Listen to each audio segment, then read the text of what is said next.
আল্লাহর জন্য আমল অনেকেই করতে পারে, কিন্তু আল্লাহর জন্য ত্যাগ স্বীকার সবাই করতে পারে না। আল্লাহ পাক এটা বলেছেন নবী সাল্লাল্লাহু আলাইহি ওয়াসাল্লামকে, কিন্তু ইন্না আতাইনাকাল কাউসার, মনে কষ্ট নিচ্ছ কেন হে নবী? আমি তো তোমাকে কাউসার দিয়েছি। তারা তোমাকে অনেক কিছু বলছে, তুমি এতে কষ্ট নিও না। আমি তোমাকে কাউসার দান করেছি, মহান মর্যাদা দিয়েছি। ফাসাল্লি লিরাব্বিকা ওয়ানহার, তুমি তোমার রবের জন্য সালাত পড়ো।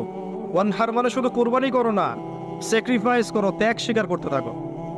ইন্না শানিয়াকা হুয়াল আবতার, যারাই তোমার শত্রুতা করবে, হকের উপর তুমি আছো, যারাই তোমার শত্রুতা করবে, হুয়াল আবতার, লেজ কাটা হয়ে যাবে, ধুলোয় উড়ে যাবে ইনশাআল্লাহ। হকের উপর আপনি থাকেন, যারা আপনাকে প্রতিবন্ধকতা সৃষ্টি করার চেষ্টা করবে, আল্লাহ পাক স্বয়ং তাদেরকে ধুলো বানিয়ে উড়িয়ে দিবেন ইনশাআল্লাহ। এটাই আল্লাহর সুন্নাহ, যুগে যুগে এটাই হয়েছে। নূহ আলাইহিস সালাম, তিনি এবং তার অনুসারীরা আল্লাহ পাক বাঁচিয়েছেন না? তার বিরোধিতা যারা করেছেন তারা আছে, আল্লাহ ডুবিয়ে দিয়েছেন। আল্লাহ সুন্নাহ দেখেন। আদ জাতি, এই যে হুদ আলাইহিস সালাম, তার সঙ্গীদেরকে আল্লাহ পাক বাঁচিয়েছেন না? তার বিরোধিতাকারীদেরকে আল্লাহ পাক ঝড় দিয়ে উড়িয়ে দিয়েছেন। সামুদ জাতি, এই যে সালেহ আলাইহিস সালামের কওম, আল্লাহ পাক তাকে এবং তার অনুসারীদেরকে বাঁচিয়েছেন না? দুনিয়া আখিরাতে সম্মানিত করেছেন না? তার বিরোধিতাকারীদেরকে আল্লাহ পাক বজ্রপাত দিয়ে ধ্বংস করে দিয়েছে। ফিরআউন, এর পুরো সুপার পাওয়ার, একদম মিলিটারি পাওয়ার, আল্লাহ পাক একেবারে লোহিত সাগরে ডুবিয়ে দিয়েছেন না? আর মূসা আলাইহিস সালামকে আল্লাহ বিজয় দিয়েছেন। একই সুন্নাহ প্রত্যেক যুগে যুগে। ইব্রাহিম একা ছিলেন, আল্লাহ বলেছেন তুমি একাই একটা উম্মাহ। ইব্রাহিম, তুমি একাই একটা উম্মাহ। আল্লাহর কাছে হকপন্থীর দাম আছে, সংখ্যা গরিষ্ঠতার দাম নাই। হকের দাম আছে, সংখ্যা গরিষ্ঠতার দাম আল্লাহর কাছে নাই। আল্লাহ দেখবেন হক কোনটা। 1 কোটি মানুষ যদি বলে যে সুদ হালাল হালাল হালাল, কোশ্চিনকালে হালাল হয়ে যাবে না।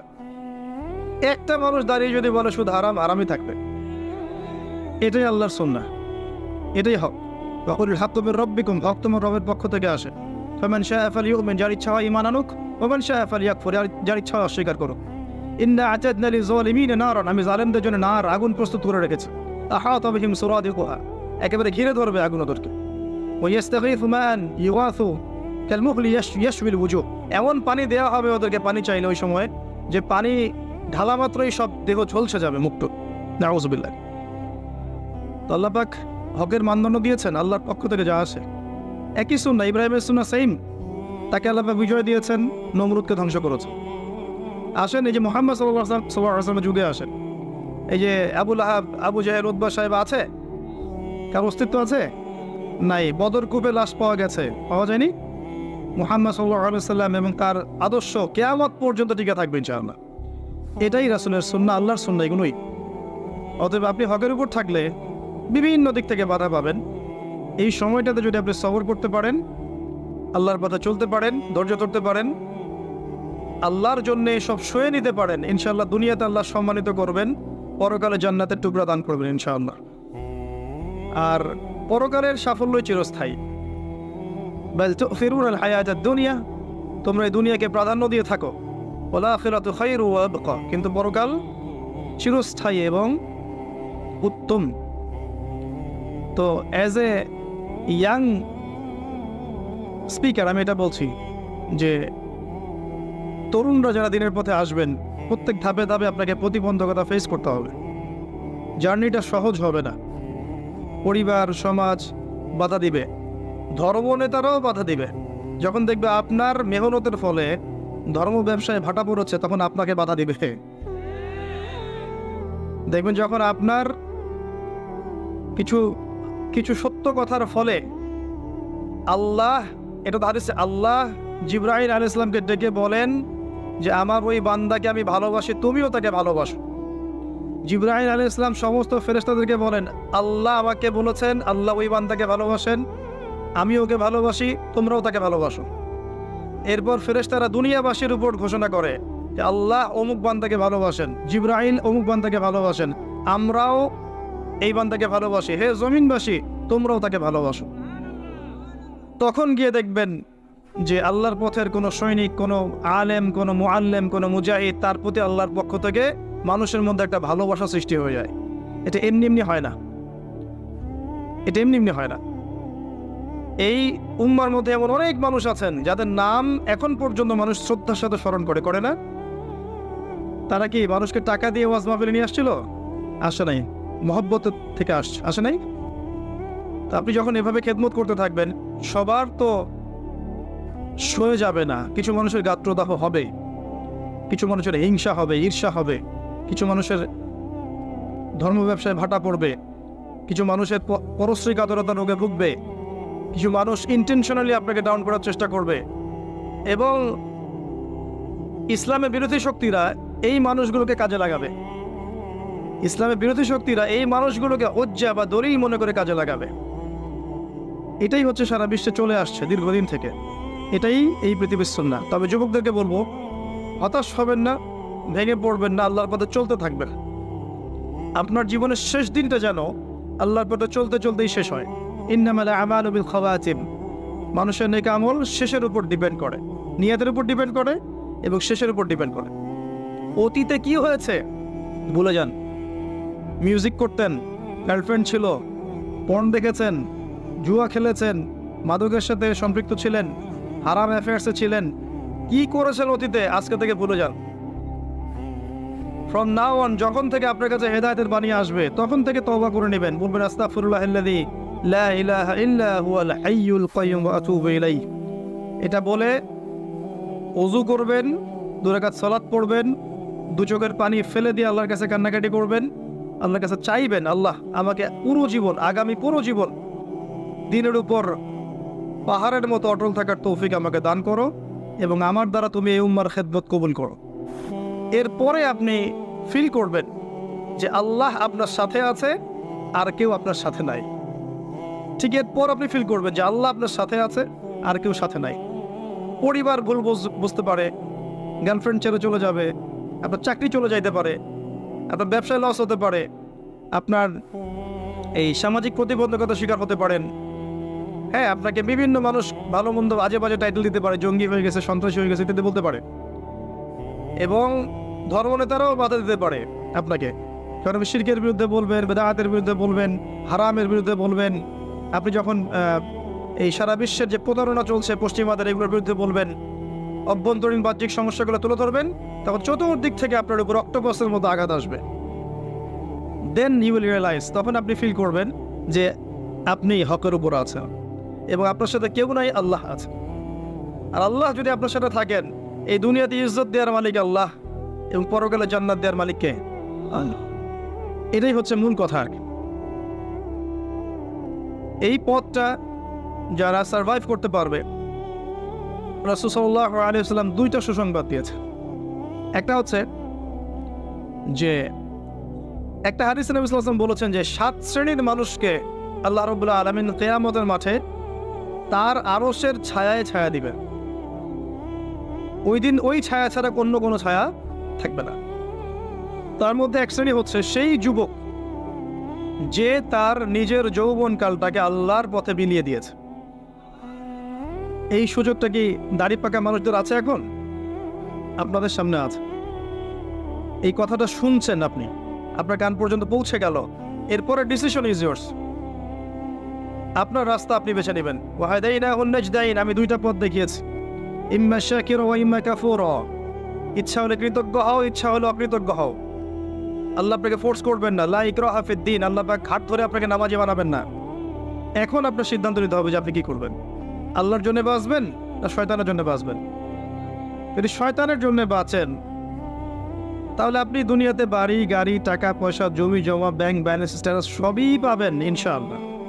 আল্লাহ পাক সেগুলো আপনাকে খুশি হয়ে দিবেন না, ফিতনা, রাগ হয়ে দিবেন।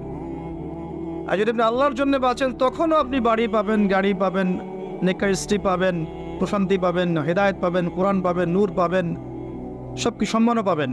এগুলো আল্লাহ পাক আপনাকে খুশি হয়ে দান করবে ইনশাআল্লাহ। কোনটা যাচ্ছেন, আল্লাহ সন্তুষ্টি না অসন্তুষ্টি? এখন প্রশ্ন হচ্ছে যে যারা আমরা তরুণ আছি, আমাদের ফিউচারটা কি, আমরা কিভাবে আগাতে পারি? প্রথমে বুঝতে হবে আপনাকে, ওই যে প্রথমে আলোচনা শুরু করলাম, এই যে বইটা আমার হাতে আছে, এই বইটা থাকার পরেও আমি বিশ্বকে ডিল করতে পারছি না। আপনাকে আগে বুঝতে হবে যে আপনি কোথায় আছেন। প্রথমে আপনাকে বুঝতে আপনি কোথায় আছেন।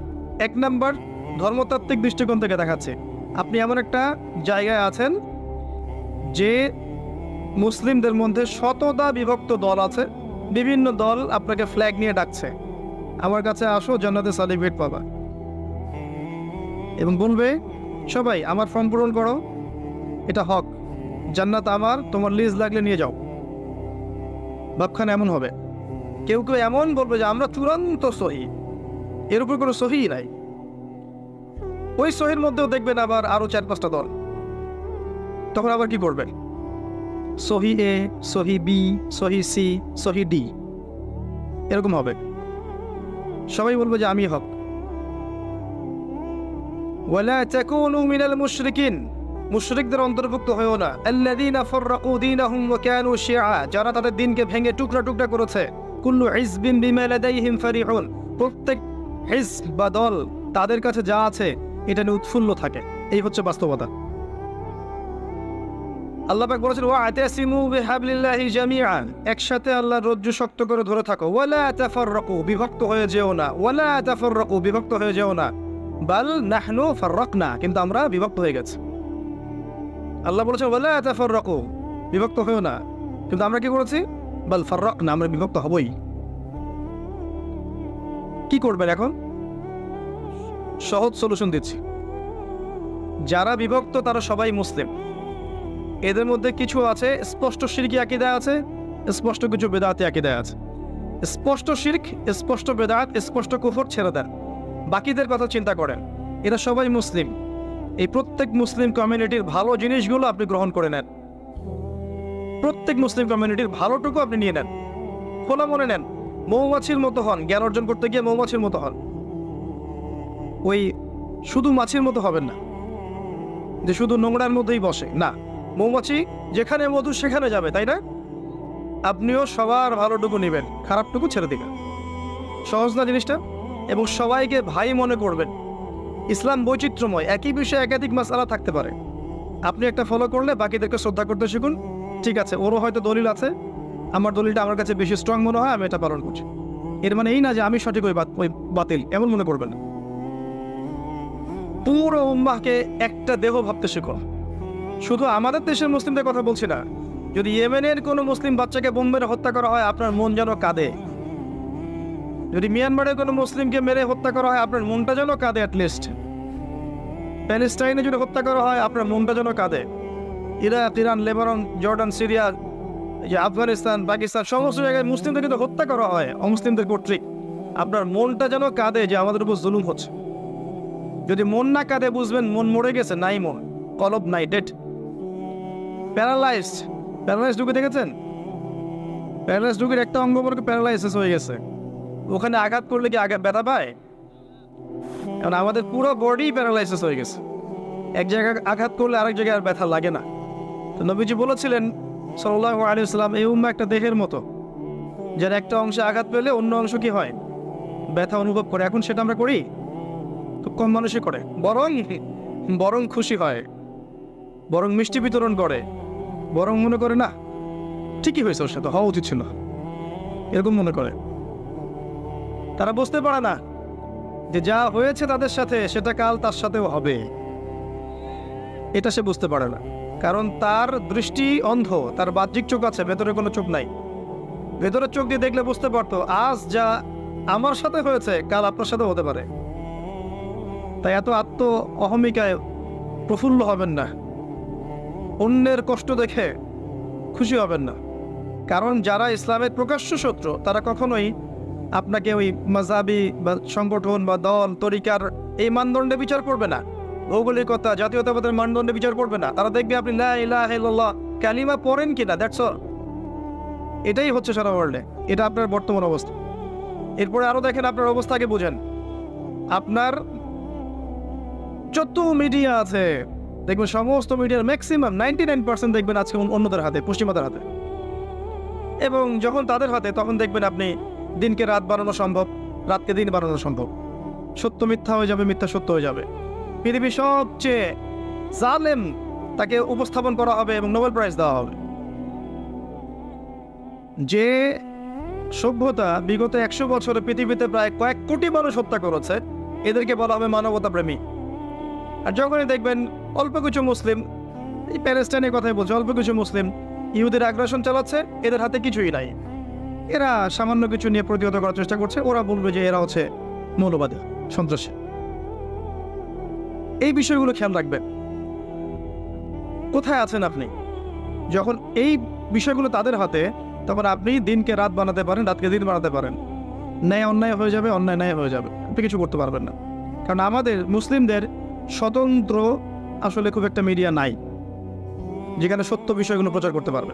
এখন ইউটিউব, ফেসবুকিং হয়েছে, আপনারা প্রচার করছেন, কিন্তু এখানেও অনেক ফিতনা আছে। কারণ এই প্ল্যাটফর্মগুলো হচ্ছে ইহুদি খ্রিস্টানদের, এই প্ল্যাটফর্মগুলো ইহুদি খ্রিস্টানদের প্ল্যাটফর্ম। এখানে আমরা যারা নেমেছি, আমরা নিজেরা আসলে নিজের পায়ে কুড়াল মেরেছি। জানেন, একটা লেকচার দেওয়া হবে, দেখবেন লেকচারের একটা অংশ কাট করে এমন সামলাইন দিয়ে দিবে যে আপনি শেষ, অথচ ওর সাথে আপনার বিন্দুমাত্র সম্পর্ক নাই। ঠিক আছে?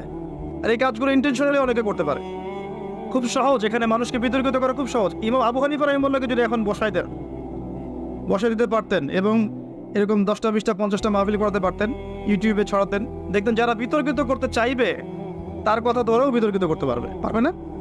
সুযোগ আছে, একটা কথার এক অংশ একটা কথা আরেক অংশ লাগিয়ে দিবে। সৈল এখনকার অবস্থা আপনার, যে আপনার কাছে মিডিয়া নাই, প্রযুক্তি, এই যে যত প্রযুক্তি দেখছেন এগুলো কাদের হাতে? আমাদের হাতে নাই। আপনার প্রাইভেসি পর্যন্ত আপনার হাতে নাই। সেলফোন আছে, ইন্টারনেট আছে, অন্যান্য টেকনোলজিগুলো আছে, এগুলো দিয়ে আপনার যত প্রাইভেসি আছে, এই প্রাইভেসিগুলো কিন্তু আর এখন আপনার কাছে নাই।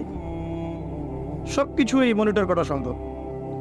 আর মনিটর করার প্রয়োজন নাই, কারণ ব্রেনটাকে এমনভাবে ওয়াশ করে দিয়েছে পশ্চিমারা যে আপনি যা করবেন নিজেই সেটা ছবি তুলে ফেসবুকে দিয়ে দিবেন। আপনাকে মাইন্ড প্রোগ্রামিং করা হয়েছে। কথা বুঝতে পারছেন না? আপনি যা করবেন নিজেই ছবি তুলে ফেসবুকে দিয়ে দিবেন। আপনার মাথাটাকে এমন ধাঁচে নিয়ে আসা হয়েছে। ওয়াইফের সাথে শুয়ে আছেন, ছবি দিয়ে দিলেন। ওয়াইফের সাথে ঘুরছেন, ছবি দিয়ে দিলেন। গার্লফ্রেন্ডের সাথে কোলে শুয়ে আছেন, ছবি দিয়ে দিলেন। আপনি বুঝতে পারছেন এখন প্রাইভেট লাইফ কোনটা, পাবলিক লাইফ কোনটা।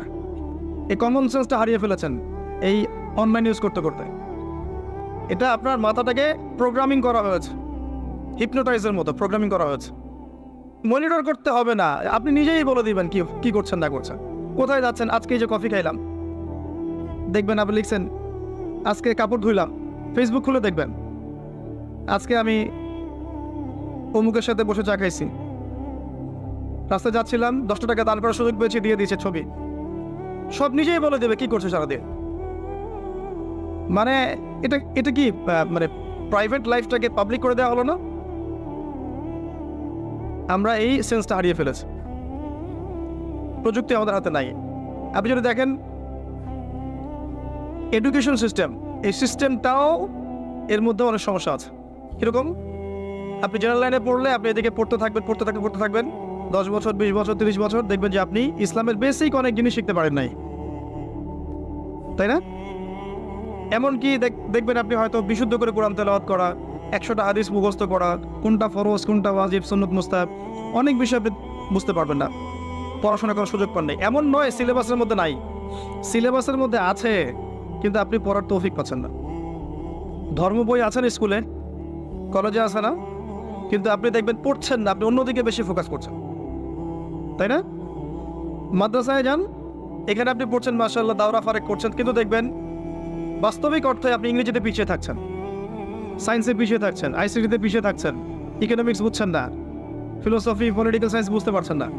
তখন দেখা যায় একজন দাওরা ফারেক ছেলে যখন মিম্বরে দাঁড়ায়, মিম্বরে বসে খুতবা দেয়, তার মধ্যে জ্ঞান আছে মাশাআল্লাহ, জ্ঞানের কোনো কমতি নাই, কিন্তু জেনারেল এই সাবজেক্টগুলো জ্ঞান না থাকার কারণে, যেহেতু সমাজের বেশিরভাগ মানুষ জেনারেল এডুকেটেড, তারা ওই মানুষটাকে সঠিকভাবে গ্রহণ করতে পারছে না, তাই না?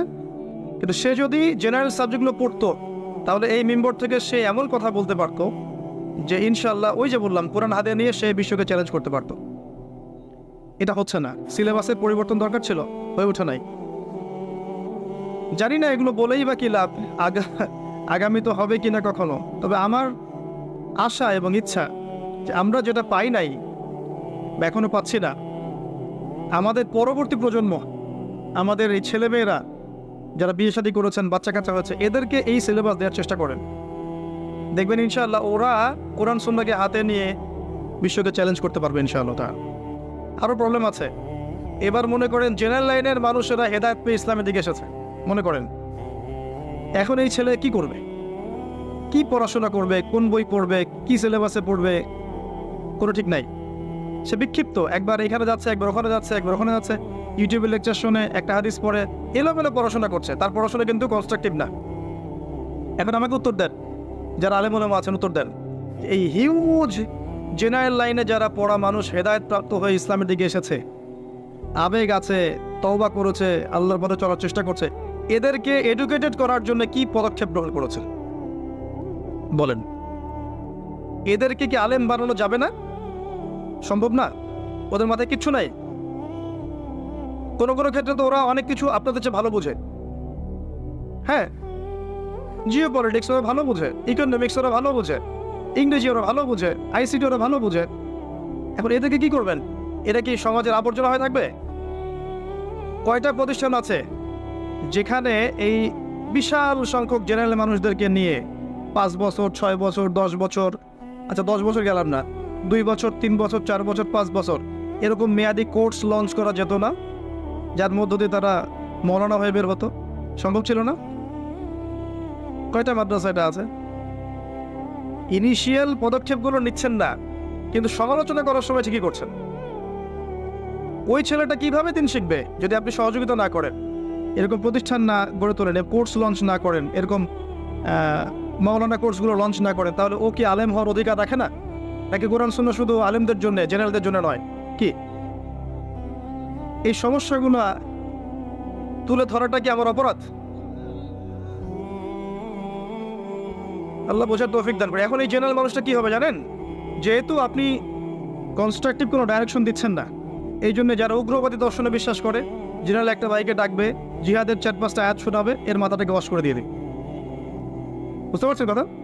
একজন বেদাতীয়কে ডাকবে, বেদাতের যে আয়াতগুলো আছে এগুলো পড়ে পড়ে পড়ে ওর মাথাটা ওয়াশ করে দিবে, ও দেখবেন ওই পথে চলে গেছে। ওকে যে কোনো দিকে তখন মোটিভেটেড করা সম্ভব, কারণ ওকে আপনি কনস্ট্রাকটিভ সিলেবাসে পড়াশোনা করাতে পারেন নাই। ব্যর্থতা কার? আমার। আল্লাহ বোঝার তৌফিক দান করে। আরো সাজেশন দিচ্ছি, শোনেন।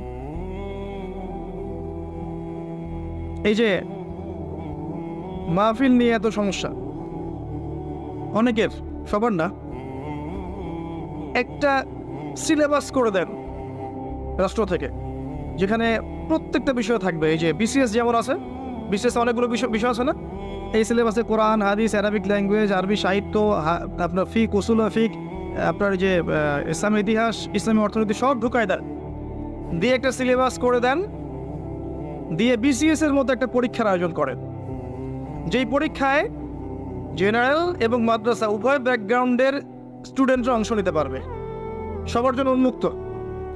একটা নির্দিষ্ট সীমা দেন, বয়স সীমা দেন, এই বয়স হতে হবে, এই ডিগ্রি থাকতে হবে, তারপরে পরীক্ষা অংশ নিতে পারবে। করে দেন, করার পরে 2টা 3টা 4টা ধাপে পরীক্ষা নেন, written viva, written viva, written viva. Cadre যেমন করে বের করেন, এইভাবে 100টা আলেম বের করেন না বাংলাদেশে, এবং এই 100টা আলেমকে গভর্নমেন্ট জব দিয়ে দেন। গভর্নমেন্ট জব দিয়ে বলেন এই 100টা আলেম সারা দেশে দাওয়াতি কাজ করবে, এবং মাহফিল থেকে কোনো পারিশ্রমিক নিতে পারবে না, গভর্নমেন্ট তাদেরকে জব দিবে এবং স্যালারি দিবে, তারা সমস্ত জায়গায় দাওয়াতি কাজ করে বেড়াবে। তখন এই চেয়ারে বসে কেউ উল্টাপাল্টা কথা বলতে পারবে না। যারা এখানে এসে বসবে তারা এডুকেটেড হয়ে বসবে। আর এখন যাকে তাকে আপনি বসাতে পারবেন, এবং যা ইচ্ছা গাল গল্প কেচ্ছা কাহিনী কমেডি সার্কাস করে চলে যাবে, টাকা নিয়ে চলে যাবে। এই সিস্টেমটা ভালো ছিল না?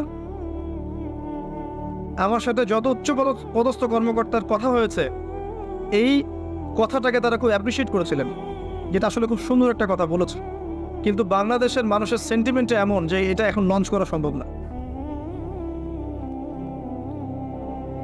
যদি আপনি এরকম 100টা মুসলিম ক্যাডার বের করতে পারতেন, দাঈ ইলাল্লাহ, যাদেরকে দিয়ে আপনি সারা দেশে এবং দেশের বাইরেও দাওয়াতি কাজ করাবেন, তাহলে একই কথা, একই ভাষায় সবাই কথা বলতো, এবং বিভক্তি ছড়াতো না, ইখতিলাফ ছড়াতো না, সুন্দর হতো, জিনিসগুলো ব্যালেন্সড হতো। এটা মাদ্রাসা জেনারেল সবার জন্য উন্মুক্ত করে দিতেন, তারপর দেখতাম যে আসলে কে কত ভালো করতে পারে, তারপরে আসেন। এবং এখানে ইসলামিক সাবজেক্টের সাথে অন্য সাবজেক্টও থাকবে, ভূগোল থাকবে, জিওপলিটিক্স থাকবে, ইকোনমিক্স থাকবে, ইংরেজি থাকবে, সব থাকবে। এরপরে আসেন পরীক্ষা দিতে, দেখি কার জ্ঞানের দূর কত দূর। শুধু ডিগ্রি সার্টিফিকেট দিয়ে নয়, আর শুধু এই চিরায়ত একটা ট্রেডিশন আছে যে আমি অনেক বড় আলেম, আমি অনেক কিছু জানি, এই বিষয়গুলোকে দিয়ে নয়। আর বাস্তবতায় পরীক্ষা নিরীক্ষা পর্যবেক্ষণের মধ্যে দিয়ে আসেন, তারপর দেখা যাবে যে সত্যিকার অর্থে যোগ্যতা কারা রাখে কারা রাখে না। দেখবেন তখন এমন অনেক মানুষ উঠে আসবেন যারা ইসলামিক নৈতিকতা প্রাপ্ত এবং জেনারেল ব্যাকগ্রাউন্ড থেকে উঠে আসছে। মাশাআল্লাহ। আমি একটা কথা বলতে গিয়ে এদিকে আসলাম যে জেনারেল ভাইরা যারা উঠে আসছেন তাদের পড়াশোনা করার খুব একটা ক্ষেত্র নাই কনস্ট্রাকটিভ। তাই আমার পরামর্শ হচ্ছে আপনারা মাদ্রাসায় ওস্তাদদের সহবতে যান, যেভাবে প্রাইভেট পড়েন সেভাবে একটা একটা করে বই মাদ্রাসার টিচারদের কাছে পড়তে থাকেন। মিজান থেকে শুরু করেন, মন সাহেব পড়েন, নাহু পড়েন, হেদায়েতুন নাহু পড়েন, আস্তে আস্তে করে উঠতে থাকেন। হাদিসের কিতাবগুলো পর্যন্ত যান, দেখবেন একটা লেভেলে গেলে আপনি কিন্তু গবেষণা করতে পারবেন ইনশাআল্লাহ। এছাড়া আমি দেখছি না অন্য কোনো অপশন আপনার সামনে, কিছু করতে চান জ্ঞান দিয়ে, আর কোনো অপশন আমার জানা নাই। তবে ওই যে বললাম, আপনার পরবর্তী জেনারেশন, আপনার সন্তান, আপনার ছেলে মেয়েদের জন্য এমন প্রতিষ্ঠান গড়ে তোলেন যেখানে এমন সিলেবাস থাকবে যে ওরা প্রতিটা বিষয় সম্পর্কে জ্ঞান অর্জন করবে। জেনারেল লাইনেও পড়বে, হাফেজও হবে, কোরআন তাফসিরও করতে পারবে, অ্যারাবিক ল্যাঙ্গুয়েজও জানবে। ইনশাল্লাহ দেখবেন ও পরবর্তীতে এমন একজন আলেম হবে যাকে দেখলে মানুষ বলবে না যে মোল্লার দৌড় মসজিদ পর্যন্ত, এটা বলবে না, বলার সাহসই পাবে না ইনশাআল্লাহ তাআলা। যুবক ভাইদের প্রতি ফার্স্ট নসিহত হচ্ছে এই জিনিসটা, এডুকেটেড হন, পড়াশোনা করেন, আপনার অবস্থানটা বোঝেন। ধর্মতাত্ত্বিক ক্ষেত্রে এই অবস্থায় আছি, আপনার পড়াশোনার ক্ষেত্রে এই অবস্থায় আছি, মিডিয়ার ক্ষেত্রে এই অবস্থায়। সংস্কৃতিতে আসেন, ওয়ার্ল্ড ওয়াইড সংস্কৃতিতে কোন জায়গায় আছেন আপনি? এই যে আপনার এই যে আপনার পর্নোগ্রাফি, আপনার এই যে মাদক, আপনার এই যে পাবজি বা আপনার টিকটক, আপনার এই যে যত কিছু আছে এখন, ফ্রি ফায়ার, আপনার যে ক্যাসিনো, ফ্রি মিক্সিং, হারাম গার্লফ্রেন্ড বয়ফ্রেন্ড অ্যাফেয়ার্স, এই যে বিষয়গুলো চলছে এখন, এই বিষয়গুলো কি মুসলিমরা তৈরি করেছে? এই জিনিসগুলো কোন সভ্যতা থেকে এখানে আসলো বলেন দেখি? প্রত্যেকটাই কিন্তু ওদিক থেকে এসেছে। ওরা এগুলো দিয়ে কি করেছে? যুবকদের ইমানটাকে নষ্ট করে দিয়েছে। স্পেশালি মুসলিম যুবকদেরকে টার্গেট করেছে, কারণ যুবকরা যদি ইমানদার হয় ওদের বিরুদ্ধে দাঁড়াতে পারবে না। যুবকরা যদি ইমানদার না হয় তাহলে দাঁড়াতে পারবে না। ইমানদার না করানোর জন্যে এই যে আপনাকে মেয়ে সহজলভ্য করে দেওয়া হয়েছে, পর্ন সহজলভ্য করে দেওয়া হয়েছে, আপনার মেগাবাইট আপনি নিচ্ছেন আর রাত্রেবেলা দেখছেন, ঠিক আছে? আপনার মাদক সহজ করে দেওয়া হয়েছে, ফ্রি মিক্সিং, চাইলে আপনি মেয়েদের সাথে কথাবার্তা বলতে পারেন, জেনা করতে পারেন, এমনকি পতিতালয়ে যেতে পারেন, মাদক খেতে পারেন। এগুলো আপনাদের সহজ করে দেওয়া হয়েছে। কি কারণ? একটাই কারণ, আপনার কলবের নূর, ইমান নষ্ট করে দেওয়া। বেঈমান যুব সমাজ কখনো আল্লাহর পথে কাজ করতে পারবে না। এই একটা কারণে এই কাজটা করা হয়েছে। আর এদিকে এই হ্যামিলনের বাসিওয়ালাদের পিছনে ঝুঁকে পড়েছে বেশিরভাগ জেনারেল লাইনের ছাত্ররাই। মাদ্রাসার ছাত্ররা এই ধার কাছে খুব কম যায়, কিন্তু এখন তাদের মধ্যেও ফিতনা ঢুকেছে, কারণ ফোন তো সবার হাতে হাতে, এই কারণে ফিতনা ঢুকেছে। এবং এই ফোনের সংস্কৃতিটা আমাদেরকে ঠান্ডা মাথায় চিন্তা করার সময় দিচ্ছে না। খেয়াল করেছেন? Always busy. ঠান্ডা মাথায় একটা চিন্তা করবে, সময় নাই। এই বিষয়গুলো খেয়াল রাখবেন। আরেকটা বিষয় বলবো যে জিওপলিটিক্যাল একটা বিষয় বলবেন। পুরো বিশ্বের নিয়ন্ত্রণ আপনার মিডিয়ার, প্রযুক্তির, অস্ত্রশস্ত্রের, পারমাণবিক অস্ত্রের, পলিটিক্সের, ইকোনমিক্সের নিয়ন্ত্রণ কিন্তু নিয়ে নিয়েছে প্রশ্ন করায়। এদের আন্ডারে এখন আমরা আসলে অসহায়ের মতো পড়ে আছে বিগত 100 বছর থেকে। এই জায়গায় আরেকটা বড় ইস্যু হচ্ছে ইকোনমিক ইস্যু, কারণ ইকোনমি তারা নিয়ন্ত্রণ করেছে সুদের মধ্য দিয়ে ইকোনমি নিয়ন্ত্রণ করেছে, এবং আপনার রক্তগুলো চুষে খেয়েছে ওরা। আমি এটা নিয়ে আলাদা একটা লেকচার বা খুতবা দিব ইনশাআল্লাহ, ইসলামিক ইকোনমিক্সের ওই দিন ডিটেলস বলবো ইনশাআল্লাহ। এতটুকু শোনেন, রিবা মার্কেটটাকে ব্লক করে ফেলে, ধনী হতে থাকে, গরিব হতে থাকে। এখানে আপনি সাম্য পাবেন না। এই কারণেই দেখবেন বিশ্বের একটা অংশ দিন দিন ধনী হয়েছে আর বাকি অংশগুলো গরিব হচ্ছে। এরপরেও আছে বোগাস কিছু মনিটরি সিস্টেম, যার মধ্য দিয়ে সম্পদের মান কমিয়ে দেওয়া হয়েছে। আপনার কাছে মনে হচ্ছে আপনি অনেক কিছুর মালিক, কিন্তু আদতে আপনি সম্পদ হারাচ্ছেন। পরে বুঝবেন ইনশাআল্লাহ। এই অবস্থায়, এই আপনার চতুর্দিক থেকে এই ফিতনাময় অবস্থায় একজন যুবক যদি ইসলামের জন্য কিছু করতে চায়, বা একজন যুবতী করতে চায়, একটা কমিউনিটি করতে চায়, কিভাবে করবেন? ওই বারবার যে কথা বলে আসছে আবার সে কথাই বলছে। প্রথমত এডুকেটেড হতে হবে, পড়াশোনা করতে হবে। দ্বিতীয়ত আপনার নূর আর বাসিরা লাগবে, শুধু বাহ্যিক চোখ দিয়ে দেখলে হবে না, কলবের চোখ লাগবে। আর কলবের চোখ চিন্তা করতে হলে আপনাকে আল্লাহর স্মরণ বেশি বেশি করতে হবে, নামাজ বেশি বেশি পড়তে হবে, জিকির বেশি বেশি করতে হবে, তেলাওয়াত বেশি বেশি করতে হবে, মৌতকে স্মরণ করতে হবে, অহংকার, হিংসা, বিদ্বেষ, বিপদ, তহমত ছেড়ে দিতে হবে। তারপরে হৃদয়টা দেখবেন পরিশুদ্ধ হচ্ছে, আপনি আল্লাহর চোখ দিয়ে দেখবেন ইনশাআল্লাহ তখন। এরপরে তাসকি, আত্মশুদ্ধি। আপনার জীবনের যত পাপ এগুলোকে ঝেড়ে ফেলেন, পাপের হিসেব করেন কোথায় কোন কোন পাপ করেছেন। প্রতিটা পাপের জন্য যেগুলো মনে পড়বে আপনার যে ওই পাপ করেছে ওইখানে, ওই পাপ করেছে ওইখানে, আপনি প্রতিটা পাপের জন্য আল্লাহর কাছে তওবা করতে থাকেন বেশি বেশি। যখন দেখবেন আপনার পাপ মনে পড়ছে না, পাপগুলো মনে পড়ছে না, বুঝে নেবেন হয়তো বা আল্লাহ পাক আপনার সব পাপ আমলনামা থেকে মুছে দিয়েছে, এই কারণে হয়তো মনে পড়ছে না, হতে পারে। বেশি বেশি ইস্তেগফার করেন। এরপরে আপনি হালাল রিজিক খোঁজেন, হারামে যায় না। ছোট্ট ব্যবসা করেন, চাকরি করেন, কিন্তু হালাল খোঁজেন, হারামে যায়, সুদে যায় না, ঘুষে যায় না, আপনি যে দুর্নীতিতে যায় না, প্রতারণা যায় না। ব্যবসা করবেন নবীর পদ্ধতিতে করেন, চাকরি করলে তার পদ্ধতিতে করেন, হালালে থাকেন। হালাল রিজিকের ব্যবস্থা হয়ে গেলেই আপনি ভবিষ্যতের জন্য কিছু সম্পদ জমানোর চেষ্টা করেন। আর সম্পদ জমানোর ক্ষেত্রে সতর্ক থাকবেন, এমন কোনো ক্ষেত্রে সম্পদ জমায়েন না যেটা সাস্টেইনেবল না। কঠিন শব্দ বলেছে, মানে যেগুলোর ইন্ট্রিনসিক ভ্যালু নাই, অন্তর্নিহিত মান নাই। মানে ধরেন আপনি জমি কিনেছেন, ফর এক্সাম্পল, জমি কি থাকবে নাকি থাকবে না? থাকবে না।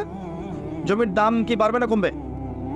এটা বুঝতে পারছেন, এটা সাস্টেইনেবল অ্যাসেট। ঠিক আছে, মনে করেন আপনি আপনার ওয়াইফের জন্য কয়েক ভরি সোনা কিনেছেন, কথার কথা, এর দাম কমবে না বাড়বে? আপনি আপনার ওয়াইফের জন্য কিছু রূপা কিনেছেন, সম্পদের মান কমবে না বাড়বে? এমন কিছুতে যদি রেখে দেন যেটার মান কমে যায়, তাহলে আপনি সম্পদ হারাবেন। তো অর্থ জমানোর ক্ষেত্রে আপনি এটা খেয়াল রাখবেন। আর কি করবেন? আদর্শ পরিবার করবেন।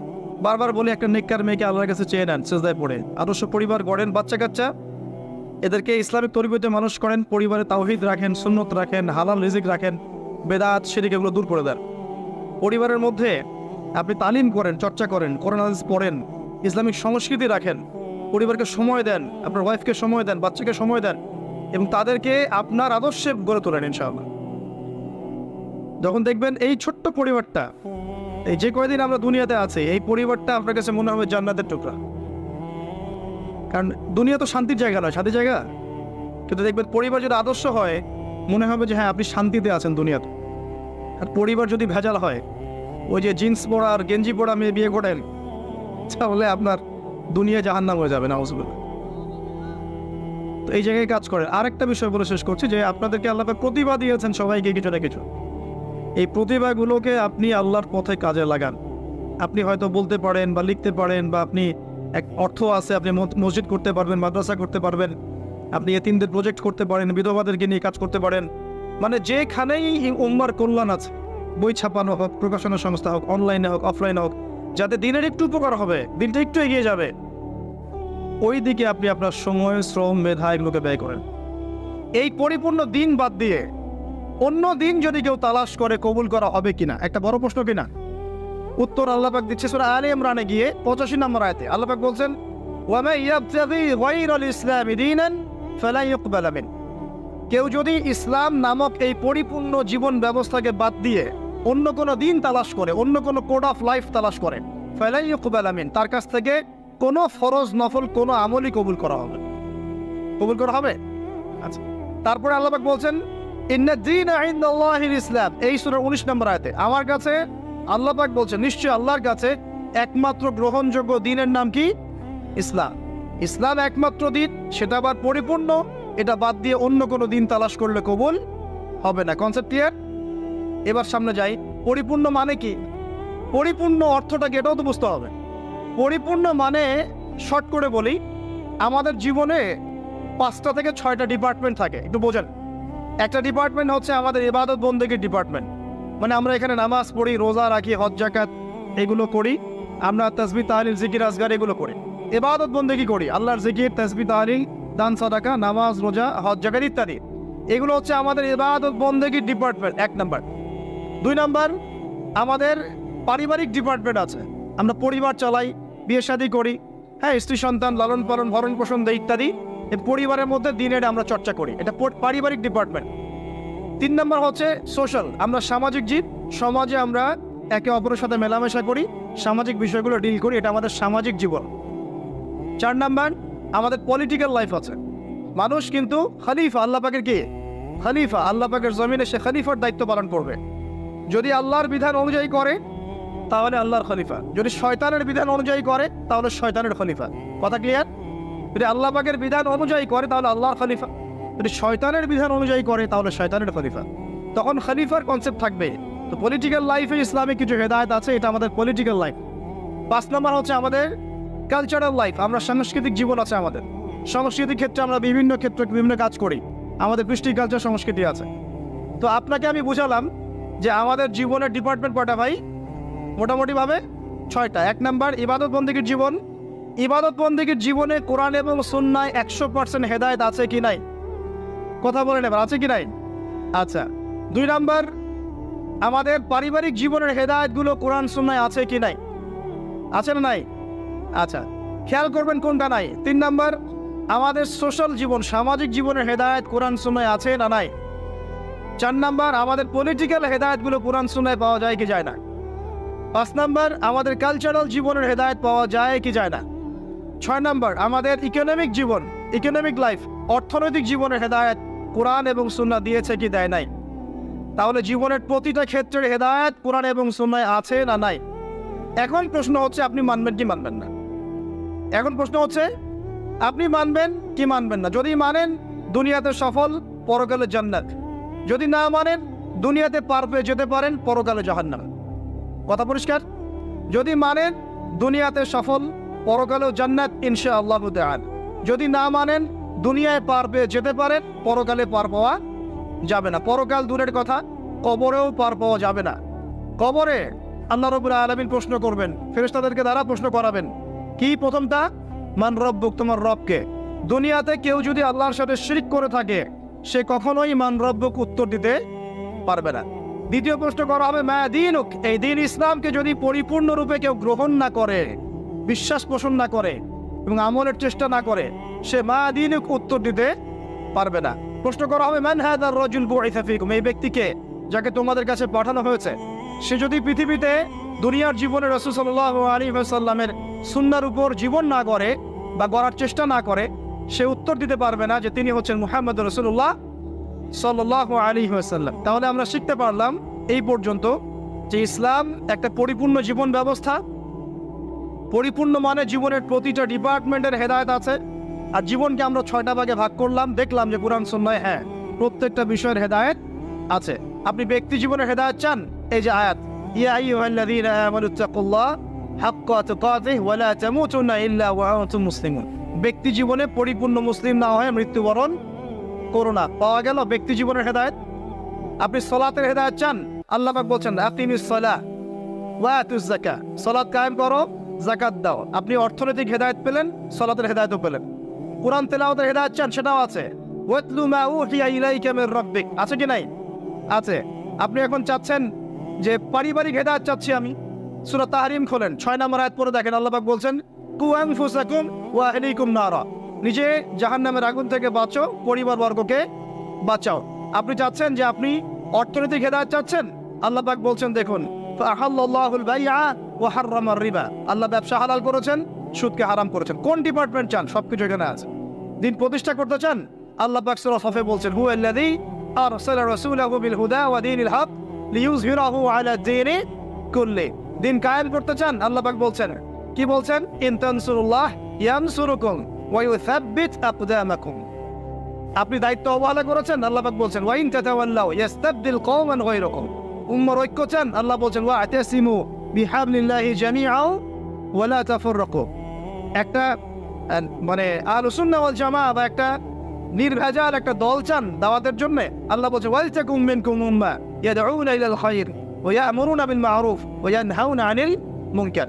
শ্রেষ্ঠ জাতি হতে চান, আল্লাহ বলছেন কুনতুম খায়রা উম্মাহ উখরিজাত লিন-নাস তা'মুরুনা বিল মা'রুফ ওয়া তানহাউনা আনিল মুনকার। মানে বলতে থাকলে রাত চলে যাবে। এমন কোনো ডিপার্টমেন্ট নাই যে ডিপার্টমেন্ট সম্পর্কে আল্লাহ পাক কোরআন এবং হাদিসে ব্যাখ্যা বিশ্লেষণ করেন নাই।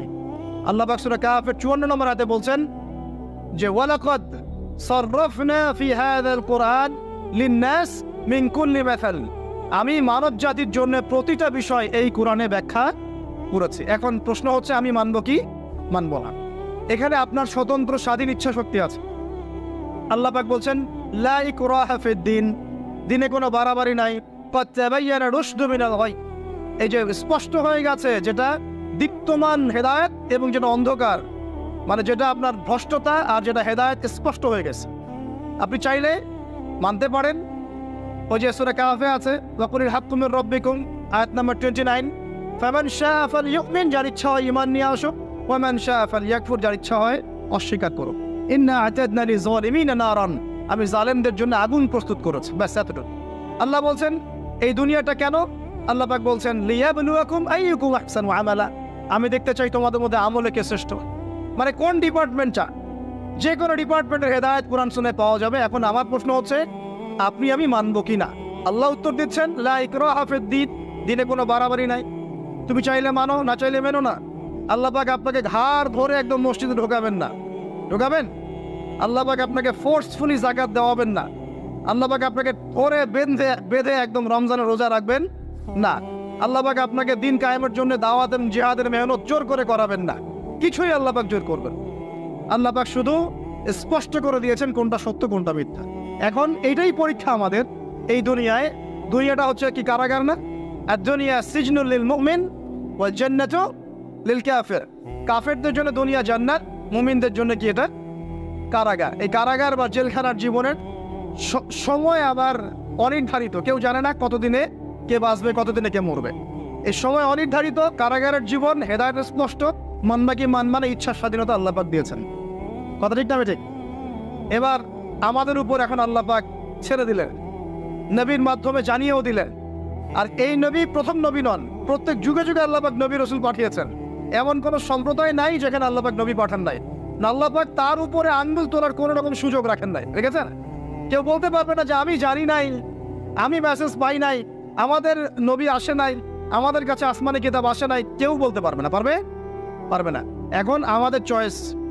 এখন আমরা কি পরিপূর্ণ ইসলাম পালন করতে চাইবো না চাইবো না? এবার কথা বলেন, আমরা কি পরিপূর্ণ ইসলাম পালন করবো না করবো না? যদি পরিপূর্ণ ইসলাম পালন করতে চাই তাহলে কয়েকটা বিষয়। এক, একটু মনোযোগ দেন, পরিবেশ নষ্ট করেন না। এক নাম্বার, আমাদের সবাইকে আল্লাহ পাকের তাওহীদ লা ইলাহা ইল্লাল্লাহর উপর থাকতে হবে এবং সুন্নাত মুহাম্মদুর রাসূলুল্লাহর উপর থাকতে হবে। পারবো ইনশাআল্লাহ? দুই নাম্বার, আমাদের সবাইকে ইবাদত বন্দেগীর জীবনের সমস্ত ইবাদত নবীর তরিকায় করার চেষ্টা করতে হবে। আল্লাহ পাক তৌফিক দান করুন, আমিন। আমাদের সবাইকে অর্থনৈতিক জীবনে গিয়ে আবার হারামখোর হওয়া যাবে না, হালাল রিজিক অন্বেষণ করতে হবে। আল্লাহ পাক তৌফিক দান করুন, বলি আমিন। আমাদের সবাইকে পারিবারিক জীবনে গিয়ে ওই ইহুদি খ্রিস্টানদের মতো পরিবার করা যাবে না, ইসলামিক পরিবার করতে হবে। আল্লাহ পাক তৌফিক এনায়েত করুন। আমাদের সবাইকে এই সামাজিক জীবনে গিয়ে ইহুদি খ্রিস্টানদের মতো সংস্কৃতি এবং সমাজনীতি ফলো করা যাবে না, আল্লাহর দেওয়া সংস্কৃতি এবং সমাজনীতি ফলো করতে হবে। আল্লাহ পাক তৌফিক দান করুন, বলি আমিন। ইভেন পলিটিক্যাল লাইফে গিয়েও চেষ্টা করতে হবে আল্লাহর বিধানগুলো অনুযায়ী মানুষের মাঝে বিচার ফয়সালা করার জন্য। আল্লাহ পাক তৌফিক দান করুন, বলি আমিন। এবং সর্বোপরি দুনিয়া আখিরাতের যতগুলো ক্ষেত্র আছে, এই প্রতিটা ক্ষেত্রে রাসূলুল্লাহ সাল্লাল্লাহু আলাইহি ওয়াসাল্লামের দেখানো আদর্শ এবং তরিকা অনুযায়ী চলতে পারলে কবরেও শান্তি, দুনিয়াতেও সফল, হাউজে কাউসারের পানিও পাবো ইনশাআল্লাহ, রাসূল সাল্লাল্লাহু আলাইহি ওয়াসাল্লামের সুপারিশও পাবো ইনশাআল্লাহ, তার সাথে জান্নাতে থাকতেও পারবো ইনশাআল্লাহ। এবার দুটো দিকে ফোকাস করে আমি আলোচনা করবো, খুব খেয়াল রাখেন, একটু মনোযোগ দেন, এই জায়গাটা খুব ইম্পর্টেন্ট। এই পুরো মিশনে শয়তান আমাদেরকে দুটো দিকে বেশি বিভ্রান্ত করছে। কয়টা দিক? দুটো দিক। এক, তারা শয়তান এবং তার অনুসারীদের কথা বলছি, তারা মুসলিমদেরকে জান্নাতের পথ থেকে সরিয়ে দেওয়ার জন্য এক নাম্বার যেটা অস্ত্র হিসেবে নিয়েছে তা হলো শিরক। কি নাম? মানে শিরক যদি মুসলিমদেরকে করানো যায় তাহলে সে আল্লাহ পাকের রহমত থেকে বেরিয়ে যাও। কারণ আল্লাহ রাব্বুল আলামিন একটা ওয়াদা করেছেন। কি ওয়াদা? আল্লাহ পাক তার নবীকে বলেছেন, তোমার উম্মতের মধ্যে কোনো ব্যক্তি যদি, হে মুহাম্মদ সাল্লাল্লাহু আলাইহি ওয়াসাল্লাম, তোমার উম্মতের কোনো ব্যক্তি যদি আসমান জমিনের সমান গুনাহ নিয়ে আমার সামনে দাঁড়ায় কিন্তু তার আমল নামায় কোনো শিরকের পাপ নাই, আমি আল্লাহ তার সামনে আসমান জমিন সমান রহমত নিয়ে হাজির হব ইনশাআল্লাহ। সুবহানাল্লাহ পড়বে এটা। মানে এই উম্মতের কোনো ব্যক্তি যদি শিরিক মুক্ত আমল নামা নিয়ে আল্লাহর সাথে সাক্ষাৎ করে, ইনশাআল্লাহ সে জান্নাতে যাবেই যাবে ইনশাআল্লাহ। একদিন না একদিন সে জান্নাতে যাবেই যাবে ইনশাআল্লাহ। কিন্তু কারো আমল নামায় যদি শিরকের পাপ থাকে, তাহলে আল্লাহ পাক বলছেন ইন্নাল্লাহা লা ইয়াগফিরু আন ইউশরাকা বিহি ওয়া ইয়াগফিরু মা দুনা যালিকা লিমান ইয়াশা। আল্লাহ পাক তার সাথে শিরকের গুনাহ মাফ করেন না, এছাড়া যে কোনো গুনাহ যাকে ইচ্ছা মাফ করতে পারে। একটা হাদিসে নবীজি বলছেন, যদি কেউ চুরিও করে, জিনাও করে, কিন্তু শিরক মুক্ত আমল নিয়ে আল্লাহর সামনে দাঁড়ায়, আল্লাহ তাকেও মাফ করে দিবেন ইনশাআল্লাহ। এটাই সেই হাদিসের ব্যাখ্যা। আসলে লা ইলাহা ইল্লাল্লাহ যে ব্যক্তি মন থেকে পড়েছে, কলবের মধ্যে সরিষা দানা পরিমাণ ঈমান আছে, মানে শিরকের পাপ করে নাই, ইনশাআল্লাহ তাআলা আল্লাহ পাক তাকে জান্নাত দিবেন একদিন না একদিন ইনশাআল্লাহ। আল্লাহ পাক তাকে শাস্তি দিতে পারেন, মাফ করাতে পারেন, কিছু আযাব দিয়ে হলেও আল্লাহ পাক তাকে জান্নাতে দিবেন ইনশাআল্লাহ তাআলা। এখন প্রশ্ন হচ্ছে, তাহলে সহিহ বুখারীর এই হাদিসটা কেমন? কোন হাদিস? নবী সাল্লাল্লাহু আলাইহি ওয়াসাল্লাম বলছেন, এই হাদিসটা আসছে বুখারীতে 4 বার, একবার না কিন্তু 4 বার। নবীজি বলছেন, কিয়ামতের দিনে, মনোযোগ দেন প্রিয় ভাই, কিয়ামতের দিনে আদম আলাইহিস সালামকে ডেকে আনা হবে। ডেকে বলা হবে, তোমার সন্তান যারা আছে, আদম সন্তান, তাদের মধ্য থেকে তুমি জাহান্নামীদেরকে আলাদা করে ফেল। আদম আলাইহিস সালাম বলবেন, হে আল্লাহ, কতজনকে আলাদা করো? আল্লাহ পাক বলবেন, প্রতি 1000-এ 999 জনকে জাহান্নামের জন্য আলাদা করে দাও। নাউজুবিল্লাহ বলবেন।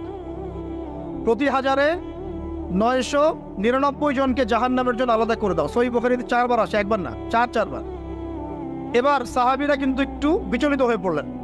তিনি বলেন, ইয়া রাসূলুল্লাহ, তাহলে কিভাবে হবে? নবী সাল্লাল্লাহু আলাইহি ওয়াসাল্লাম বলছেন, আশ্বস্ত হও, জান্নাতীদের কাতার হবে 120টা। কয়টা? 120টা। তার মধ্যে 80টা কাতার হবে আমার উম্মতে মুহাম্মাদের ইনশাআল্লাহ। এবং এই হাদিসটা শোনালেন যে ব্যক্তি এই উম্মতের মধ্যে আল্লাহর সাথে শিরক না করে মারা যাবে, আল্লাহ পাক তাকে মাফ করে দেবেন ইনশাআল্লাহ। তাহলে প্রশ্ন, এত পার্সেন্টেজ, হিউজ পার্সেন্টেজ মানুষ কেন তাহলে জাহান্নামে যাচ্ছে? তাদের আমল নামায় কোন পাপটা থাকতে পারে যার কারণে তারা জাহান্নামে যাচ্ছে? উত্তর দেন দেখি। আল্লাহ পাক কিন্তু বলে দিয়েছেন, আল্লাহ পাক শিরক ছাড়া যে কোনো গুনাহ যাকে ইচ্ছা মাফ করতে পারেন। তাহলে এত বেশি মানুষ কেন জাহান্নামে যাচ্ছে? উত্তর, তাদের আমল নামায় কোন পাপ থাকতে পারে? শিরক। এবার আসেন, ইবলিস এবং তার অনুসারীরা উম্মতে মুহাম্মাদীকে বিভ্রান্ত করার জন্য এই শিরকের একটা ব্যাপক সয়লাব ছড়িয়ে দিয়েছে সমাজের মধ্যে। আমি খুব শর্ট করে বোঝাবো। আরেকটা হাদিস বলবো তার আগে আপনাকে, সেটা হলো, এই উম্মতের 70,000 মানুষ কিন্তু আবার বিনা হিসেবে জান্নাতে যাবে। এই উম্মতের 70,000 মানুষ বিনা হিসেবে জান্নাতে যাবে, যারা 1 নাম্বার পাখি উড়িয়ে ভাগ্য গণনা করে না। যারা পাখির সাথে ভাগ্য গণনা করে, শিরকের সাথে সম্পর্ক আছে কি নাই? আচ্ছা। যারা আগুনের শাখা টাকা দিয়ে আগুনের উল্কি অঙ্কন করে চিকিৎসা পদ্ধতি গ্রহণ করে না। যারা হারাম অবৈধ কোনো ঝাড়ফুঁক গ্রহণ করে না, এই যে তাবিজ কবজ কবিরাজি করে না, কুফরি কালাম করে ঝাড়ফুঁক করছে না, এগুলো করে না। যারা সর্বাবস্থায় আল্লাহর উপর তাওয়াক্কুল করে, 70,000 এমন মানুষ বিনা হিসেবে জান্নাতে যাবে ইনশাআল্লাহ। এটাও মাথায় নেন। এবার সামনে আসেন, ইবলিস এবং তার অনুসারীরা কিভাবে শিরক ছড়িয়েছে? কয়ভাবে? উত্তর 3 ভাবে। কয়ভাবে? 3 ভাবে। আশ-শিরকু ফিল আকীদা, শিরক ছড়িয়েছে বিশ্বাসের মধ্যে। যেমন কিছু মানুষ বিশ্বাস করে এখনো এই যুগে, এবং এই যুগেরও এদের সংখ্যা বেশি, তারা বিশ্বাস করে যে আল্লাহ এই মহাবিশ্ব সৃষ্টি করেন নাই, এই মহাবিশ্ব সৃষ্টি হয়েছে বিগ ব্যাং থেকে। এই কনসেপ্টে মানুষ নাই। কোরআনে সূরা আম্বিয়ার মধ্যে একটা কথা আছে, আওয়ালাম ইয়ারাল্লাযীনা কাফারু আন্না আস-সামাওয়াতি ওয়াল আরদা কানাতা রাতকান ফাফাতাকনাহুমা। আল্লাহ পাক বলছেন, কাফেররা কি লক্ষ্য করে দেখে না যে আসমান সমূহ এবং জমিন একটা বিন্দুর মধ্যে ছিল একত্রিত, আমি এটাকে বিচ্ছিন্ন করে দিয়েছি। যদি তারা বলেও যে বিগ ব্যাং থেকে সব সৃষ্টি হয়েছে, আমরা বলবো এই বিগ ব্যাং এর স্রষ্টা হচ্ছেন আল্লাহ রাব্বুল আলামিন। কথা বুঝতে পারছেন? তো এই যে চিন্তা ওদের যে আল্লাহ বলতে কেউ না, এটা শিরক কিনা? কেউ কেউ চিন্তা করছে যে আল্লাহ আছেন, আরো উপাস্য আছে, যেমন আল্লাহ, তার সন্তান নাউজুবিল্লাহ ঈসা আলাইহিস সালাম এবং পবিত্র আত্মা রূহুল কুদুস। এই সংখ্যায় লোক আছে কি নাই? এদের সংখ্যা কত বিশ্বে? 300-400 কোটি হবে কিনা? না না, আরো কম হবে, হয়তো বেশি বলে ফেলছে। মানে কোটি তো হবেই, 100 কোটির তো বেশি হবে নাকি? সারা বিশ্বে মুসলিমদের সংখ্যা বেশি না খ্রিস্টানদের? খ্রিস্টানদের মধ্যে এক শ্রেণীর খ্রিস্টান, তারা সবাই বলে না, এক শ্রেণীর খ্রিস্টান বলে যে আল্লাহ তিনজন, তিন ইলায় বিশ্বাস, তিন খোদায় বিশ্বাস করে। এই কয়েকদিন আগে বলেছি আমরা, কি নাউজুবিল্লাহ বলেছে, মেরি ক্রিসমাস বলেছে না 25শে ডিসেম্বর, এবং মুসলিমরাও এর সাথে একাত্মতা প্রকাশ করেছে। আস্তাগফিরুল্লাহ ওয়া আতুবু ইলাইহি। সূরা মারিয়ামে আল্লাহ পাক বলছেন তারা এমন একটা কথা বলে, ওয়াকালু ইত্তাখাযাল্লাহু ওয়ালাদা, তারা বলে আল্লাহ সন্তান গ্রহণ করেছেন। নাউজুবিল্লাহ। লাকাদ জিতুম শাইআন ইদ্দা তাকাদু আস-সামাওয়াতু ইয়াতাফাত্তারনা মিনহু ওয়া তানশাক্কুল আরদু ওয়া তাখিরুল জিবালু হাদ্দা। আল্লাহ পাক বলছেন কথার ওজনগুলো দেখেন। আল্লাহ পাক বলছেন যখন তারা বলে যে আল্লাহ সন্তান গ্রহণ করেছে, তখন আসমান নিজেই ফেটে পড়তে চায়, জমিন নিজেই চৌচির হতে চায়, এবং পাহাড়গুলো নিজেই থরথর করে কেঁপে ভেঙে পড়তে চায়। যদি আল্লাহ পাক এদেরকে ক্ষমতা দিতেন, যে ইচ্ছার স্বাধীনতা দিতেন, হ্যাঁ করো, তাহলে আসমান ফেটে পড়তো। এখন যখন আমরা বলছি যে মেরি ক্রিসমাস, আসমান ফেটে পড়তো। একদিন ওই 25 ডিসেম্বর ছিল, ওই দিন আমি আবার এয়ারে ফ্লাইও করছিলাম, সম্ভবত কক্সবাজার যাচ্ছি প্রোগ্রাম। তো দেখি যে বিমানের মধ্যেই বলা শুরু করলো যে লেডিস এন্ড জেন্টলম্যান, হ্যাঁ ladies and gentleman, welcome to our flight, এগুলো বলছে। বলার পরে বলছে যে মেরি ক্রিসমাস, সবাইকে ক্রিসমাসের আন্তরিক শুভেচ্ছা। তখন আল্লাহর কসম আমার মনে হচ্ছিল যে এখন মনে হয় প্লেনটা ভেঙে পড়ে যাবে আসমান থেকে, কারণ আমি একটা জানি। আল্লাহ পাক বলছেন সূরা মারিয়ামের শেষের দিকে পড়ে দেখেন, আল্লাহ পাক বলছেন ওয়াকালু ইত্তাখাযার রহমানু ওয়ালাদা, তারা বলে রহমান সন্তান গ্রহণ করেছেন। আউযুবিল্লাহ। তাকাদু আস-সামাওয়াতু ইয়াতাফাত্তারনা মিনহু, এই কথা শুনে আসমান ফেটে পড়তে চায়। ওয়া তানশাক্কুল আরদ, জমিন চৌচির হতে চায়। ওয়া তাখিরুল জিবালু হাদ্দা, পর্বত ফেটে পড়তে চায়, চৌচির হতে চায়। সুবহানাল্লাহ। লাকাদ জিতুম শাইআন ইদ্দা, তোমরা একটা চরম রকম ভয়ঙ্কর মিথ্যা প্রতারণাপূর্ণ কথা নিয়ে এসেছো।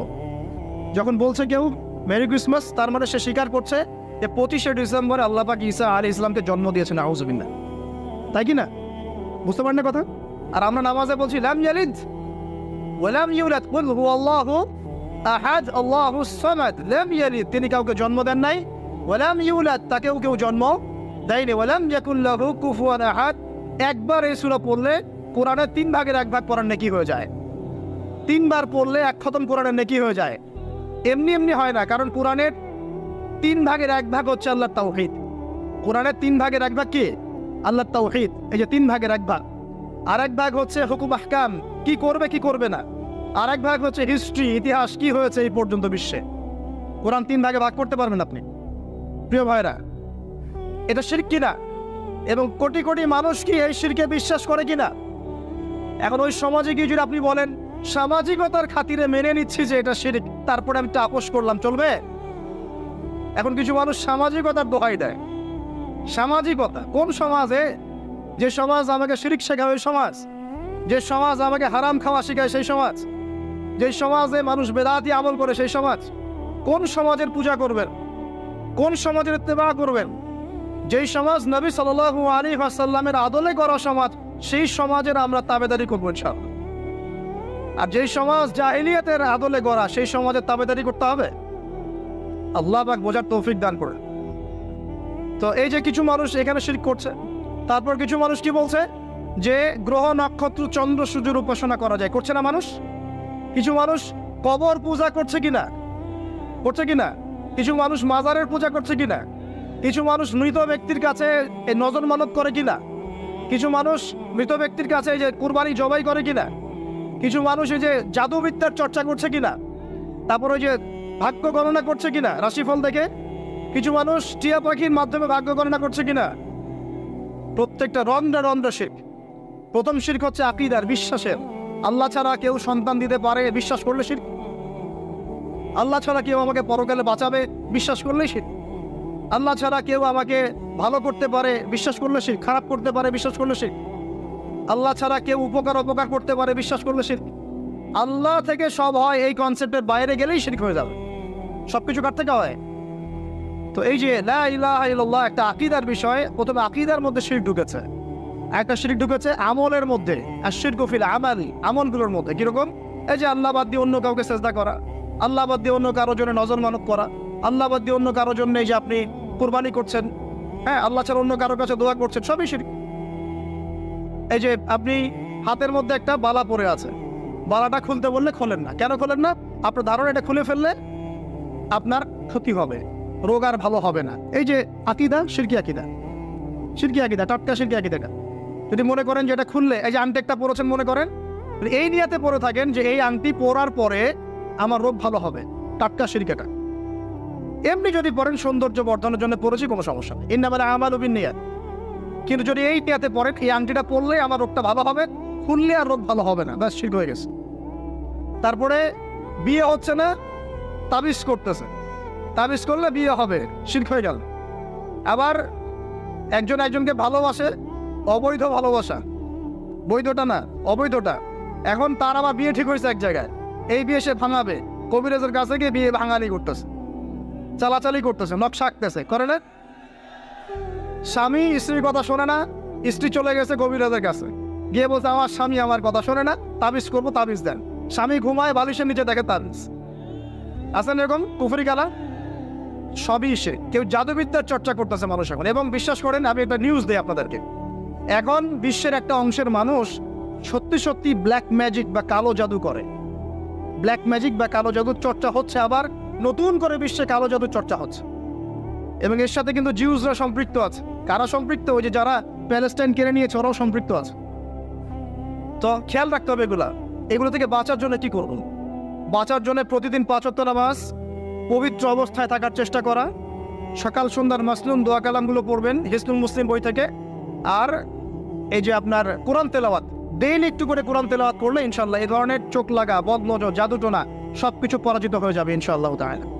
বহু মানুষ জিনের উপাসনা শুরু করেছে, হ্যাঁ জিন তাবে করছে, জিনকে দিয়ে কাজ করাচ্ছে। এগুলো তো সায়েন্স বিশ্বাস করে না, করে? জিন জাতির অস্তিত্ব আছে কি নাই? ওমা খালাকতুল জিন্না ওয়াল ইনসা, আল্লাহ পাক বলছেন ওমা খালাকতুল জিন্না ওয়াল ইনসা, আমি জিন আর মানুষকে সৃষ্টি করেছি কি জন্যে? ইল্লা লিয়াবুদুন, আমার ইবাদত করার জন্য। আমাদের সবার সাথেই একটা করে শয়তান জিন আছে, আছে না নাই? আছে। বাথরুমে যান না, বাথরুমে যাওয়ার সময় কি দোয়া পড়েন? আল্লাহুম্মা ইন্নী আউযু বিকা মিনাল খুবসি ওয়াল খুবসি আল খাবাইস, মানে কি? খুবসি আল খাবাইস মানে কি? দুষ্ট নোংরা জিন শয়তান। তো সুলাইমান আলাইহিস সালামের যুগ থেকে জাদুবিদ্যার চর্চা চলে আসছে, এবং আমাদের নবী মুহাম্মদ সাল্লাল্লাহু আলাইহি ওয়াসাল্লামকেও কিন্তু জাদু করা হয়েছিল, জানেন না? আমাদের নবী সাল্লাল্লাহু আলাইহি ওয়াসাল্লামের মাথার চুল মোবারককে নিয়ে জাদু করেছিল এক ইহুদি মহিলা, ঠিক আছে? এই জাদুর অস্তিত্ব ছিল একটা কূপের নিচে। আলী রাদিয়াল্লাহু আনহু গিয়ে সেটাকে খুঁজে বের করেন, রাসূল সাল্লাল্লাহু আলাইহি ওয়াসাল্লামের সামনে ওটা ধ্বংস করে দেওয়া হয়। এরপরে এই সময় নাজিল হয় কুল আউযু বিরাব্বিল ফালাক মিন শাররি মা খালাক ওয়া মিন শাররি গাসিকিন ইযা ওয়াকাব ওয়া মিন শাররিন নাফাসাতি ফিল উকাদ। এটা হচ্ছে জাদুর আয়াত, ওয়া মিন শাররিন নাফাসাতি ফিল উকাদ ওয়া মিন শাররি হাসিদিন ইযা হাসাদ। এবার নাজিল হয় কুল আউযু বিরাব্বিন নাস মালিকিন নাস ইলাহিন নাস মিন শাররিল ওয়াসওয়াসিল খান্নাস আল্লাযী ইউওয়াসওয়িসু ফি সুদুরিন নাস মিনাল জিন্নাতি ওয়ান নাস। এই সূরা দুটো নাজিল হয় এই ঘটনার প্রেক্ষিতেই। আমরা তো শানে নজুল অনেকে জানি না, তো এইগুলো এখন শিরকি আকীদা আমাদের সমাজে চলছে। আবার একটা কি, কথার মধ্যে শিরক চলছে, কথা।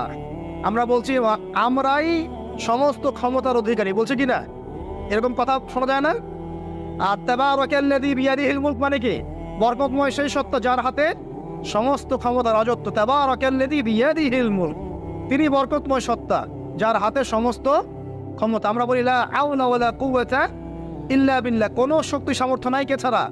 আল্লাহ ছাড়া। আর আমরা এদিকে বলছি সমস্ত ক্ষমতা আমাদের হাতে। এটা কি শিরক হচ্ছে না? শিরক হচ্ছে। আমরা বলি অনেক সময় বলে ফেলি ভাই কেমন আছেন? হ্যাঁ ভাই আপনার দোয়ায় ভালো আছে। আপনি কি আমার দোয়ায় ভালো আছেন? আপনাকে বলতে হবে যে আলহামদুলিল্লাহ, আল্লাহর ইচ্ছায়, অতঃপর আপনার দোয়ায় ভালো আছে। কথা খুব সাবধানে, আলহামদুলিল্লাহ আল্লাহর ইচ্ছায় এবং অতঃপর আপনার দোয়ায় ভালো আছে। অতঃপর বলতে হবে, অতঃপর, এবং না, অতঃপর।